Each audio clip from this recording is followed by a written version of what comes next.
Hello സുഹൃത്തുക്കളെ, എല്ലാവർക്കും winners അക്കാഡമിയിലേക്ക് ഒരിക്കൽ കൂടെ സ്വാഗതം. ഇന്ന് നമ്മൾ ചരിത്രത്തിൽ നിന്ന് ചർച്ച ചെയ്യാനായിട്ട് പോകുന്നത് ഇരുമ്പ് യുഗ കാലഘട്ടത്തെ പറ്റിയാണ്. ഇരുമ്പ് യുഗ കാലഘട്ടം അല്ലെങ്കിൽ അയണേജ് എന്ന് പറയുന്ന കാലഘട്ടം ലോകത്തിൽ ആരംഭിക്കുന്നത് താമ്രയുഗ കാലഘട്ടം അല്ലെങ്കിൽ ബ്രോൺസ് ഏജ് കാലഘട്ടത്തിന് ശേഷമാണ്. ഇന്ത്യയിൽ നമുക്ക് ഏകദേശം ഈ ഒരു കാലഘട്ടത്തിൽ തന്നെയാണ് ഇരുമ്പ് യുഗ സംസ്കാരങ്ങളുടെ വളർച്ച കാണാനായിട്ട് സാധിക്കുന്നത്. അത് വ്യത്യസ്ത പേരുകളിൽ നമുക്ക് ഇന്ത്യയിൽ അറിയപ്പെടുന്നുണ്ട്. പ്രത്യേകിച്ചും തെക്കേ ഇന്ത്യയിലേക്ക് വരുമ്പോൾ ഇത് മെഗാലിത്തിക് കാലഘട്ടം എന്നുള്ള രീതിയിലാണ് നമ്മൾ പഠിക്കുന്നത്.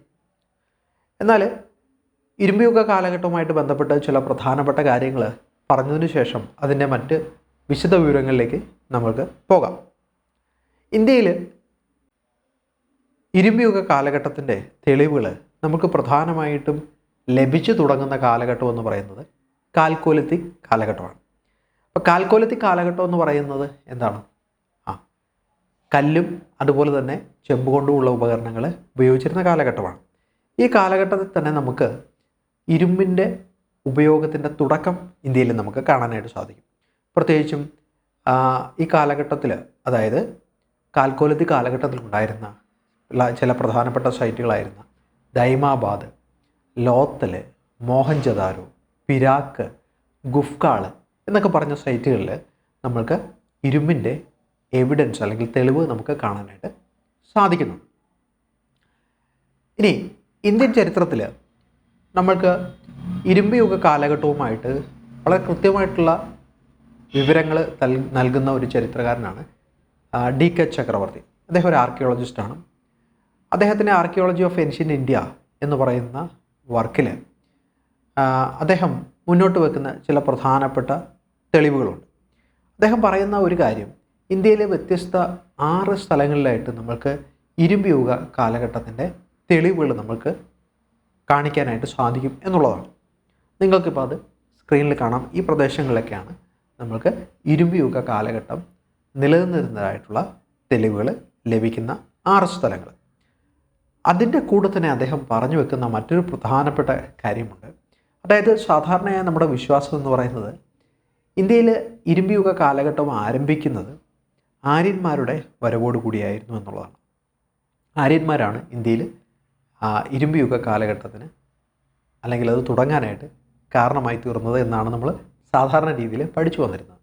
എന്നാൽ അതിൽ നിന്ന് വ്യത്യസ്തമായി DK ചക്രവർത്തി അദ്ദേഹത്തിൻ്റെ പഠനങ്ങളിൽ നിന്ന് വ്യക്തമാക്കുന്ന ഒരു കാര്യം, നോർത്ത് ഇന്ത്യയിൽ അല്ലെങ്കിൽ ഗംഗാവാലി പ്രദേശത്ത് ഇരുമ്പ് ഉപയോഗിക്കുന്നതിന് വളരെ കാലം മുമ്പ് തന്നെ നമുക്ക് പെനിൻസുലാർ ഇന്ത്യയിൽ അല്ലെങ്കിൽ ഡെക്കാൻ മേഖലയിൽ, തെക്കേ ഇന്ത്യയിൽ നമുക്ക് പല മേഖലകളിലും, പ്രത്യേകിച്ചും ആരവല്ലി, വെസ്റ്റേൺ ഗട്ട്സ്, അതുപോലെ തന്നെ വിന്ധ്യ, സത്പുര റീജിയനിലൊക്കെ നമ്മൾക്ക് എന്ത് കാണാനായിട്ട് സാധിക്കുന്നുണ്ടെന്നാണ് അദ്ദേഹം പറയുന്നത്. യെസ്, ഇരുമ്പിൻ്റെ ഉപയോഗം കാണാനായിട്ട് സാധിക്കുന്നു എന്നുള്ളതാണ് അദ്ദേഹം പറയുന്നത്. 1000 BC കാലഘട്ടത്തിൽ തന്നെ ഇരുമ്പ് കൃത്യമായിട്ട് ഇന്ത്യയിൽ എത്തിയെന്നുള്ളതിന് തെളിവുകൾ നമുക്ക് ലഭിക്കുന്നുണ്ട്. പിന്നീട് 800 BC കാലഘട്ടമായപ്പോഴത്തേക്കും ഇരുമ്പ് അതിൻ്റെ ഉപയോഗം കൂടുതൽ വ്യാപിക്കുന്നതായിട്ട് നമുക്ക് കാണാനായിട്ട് സാധിക്കുന്നുണ്ട്. മറ്റു ചില തെളിവുകളായിട്ട് നമുക്ക് വേണമെങ്കിൽ പറയാനായിട്ട് പറ്റുന്നത്, നമുക്ക് ഋഗ്വേദത്തിൽ ഇരുമ്പിൻ്റെ ഉപയോഗത്തെ പറ്റിയുള്ള തെളിവുകൾ ലഭിക്കുന്നുണ്ട്. ഋഗ്വേദം എന്ന് പറയുമ്പോൾ നമുക്കറിയാം ആര്യന്മാരുടെ വരവിനോടനുബന്ധിച്ചുള്ള വർക്കാണ്. അപ്പോൾ ആ കാലഘട്ടത്തിൽ തന്നെ നമുക്ക് ഇരുമ്പിൻ്റെ ഉപയോഗം ഇന്ത്യയിൽ നിലനിന്നിരുന്നു എന്നുള്ളതാണ് DK ചക്രവർത്തി മുന്നോട്ട് വെക്കുന്ന അഭിപ്രായം. ഇനി ഇരുമ്പ് യുഗ കാലഘട്ടം നമ്മൾ തെക്കേ ഇന്ത്യയിലേക്ക് വരുമ്പം അതറിയപ്പെടുന്നത് മെഗാലിത്തിക് കാലഘട്ടം എന്നാണ്. മെഗാലിത്തിക് കാലഘട്ടം എന്ന് പറഞ്ഞാൽ സൗത്ത് ഇന്ത്യയിൽ ഉണ്ടായിരുന്ന ഇരുമ്പ് യുഗ കാലഘട്ടമാണ്. അപ്പം നമുക്ക് ഈ ഇരുമ്പ് യുഗ കാലഘട്ടത്തെ മെഗാലിത്തിക് കാലഘട്ടം എന്ന് വിളിക്കുമ്പം അതിൻ്റെ പ്രത്യേകത എന്താണ് എന്നും കൂടെ നമുക്കൊന്ന് മനസ്സിലാക്കി പോകാം.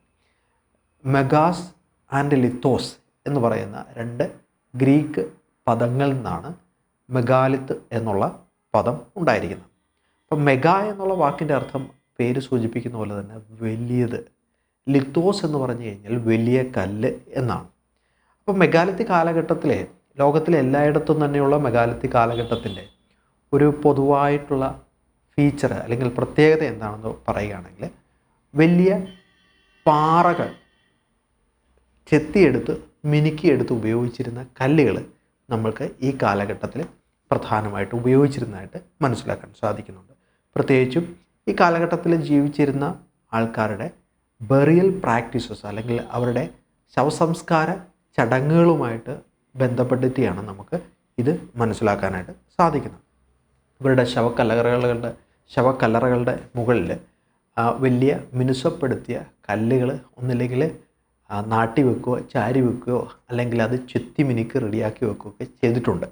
അപ്പോൾ അതിൻ്റെ അടിസ്ഥാനത്തിലാണ് നമുക്ക് ഈ കൾച്ചറുകളെ മെഗാലിത്തിക് കൾച്ചറുകൾ എന്ന് വിളിക്കാനായിട്ട് സാധിക്കുന്നത്. അപ്പം ഈ മെഗാലിത്തിക് കൾച്ചറുകൾ ഏതെങ്കിലും ഒരു സ്ഥലത്ത് മാത്രമായിട്ട് ഒതുങ്ങി നിൽക്കുന്ന ഒന്നല്ല എന്നുള്ളതാണ് അടുത്തൊരു കാര്യം. നമുക്ക് ഈ കൾച്ചറുകൾ നമുക്ക് ഏഷ്യയിൽ കാണാം, ആഫ്രിക്കയിൽ കാണാം, യൂറോപ്പിൽ കാണാം, ലാറ്റിൻ അമേരിക്ക അല്ലെങ്കിൽ സൗത്ത് അമേരിക്കയിൽ കാണാം, നോർത്ത് അമേരിക്കയിൽ കാണാം. അങ്ങനെ ലോകത്തിലെ എല്ലാ പ്രധാനപ്പെട്ട സ്ഥലങ്ങളിലും തന്നെ നമുക്ക് മെഗാലിത്തിക് കൾച്ചറുകൾ വ്യാപിച്ചിരുന്നതായിട്ട് മനസ്സിലാക്കാൻ സാധിക്കുന്നുണ്ട്. ഇനി മറ്റൊരു കാര്യത്തിലേക്ക് വരികയാണെങ്കിൽ ഈ മെഗാലിത്തിക് കൾച്ചർ എന്ന് പറയുന്ന ഈ ഒരു സംസ്കാരത്തെ നമുക്ക് ഒരു തരത്തിൽ മാത്രമായിട്ട് നിലനിന്നിരുന്ന ഒരു സംസ്കാരമായിട്ട് കരുതാനായിട്ട് സാധിക്കില്ല.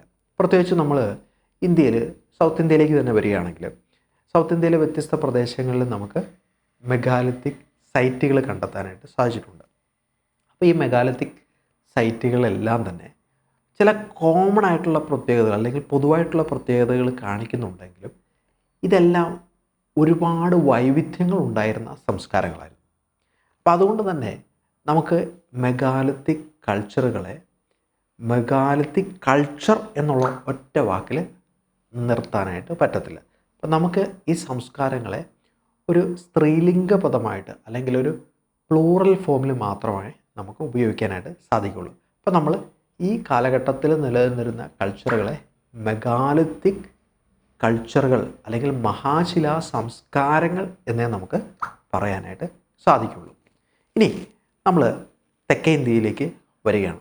തെക്കേ ഇന്ത്യയിൽ പ്രധാനമായിട്ടും നിലനിന്നിരുന്ന മെഗാലിത്തിക് കൾച്ചർ ഏതൊക്കെയാണ് എന്ന് നോക്കുകയാണെങ്കിൽ തെക്കേ ഇന്ത്യയിൽ പ്രധാനമായിട്ടും 3 തരത്തിലുള്ള മെഗാലിത്തുകളാണ് നമുക്ക് കാണാനായിട്ട് സാധിക്കുന്നത്.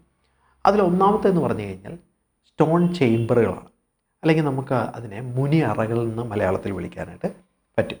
ഓക്കെ, അതുപോലെ തന്നെ അൺചേംബർ ടോംസ് എന്നാണ് അറിയപ്പെടുന്നത്. അതായത് നമുക്കതിനെ ശവക്കല്ലറകൾ എന്നൊക്കെ വേണമെങ്കിൽ വിളിക്കാനായിട്ട് സാധിക്കും. മറ്റൊന്ന് മെഗാലിത്തുകളാണ്, സാധാരണ രീതിയിലുള്ള മെഗാലിത്തുകളാണ്.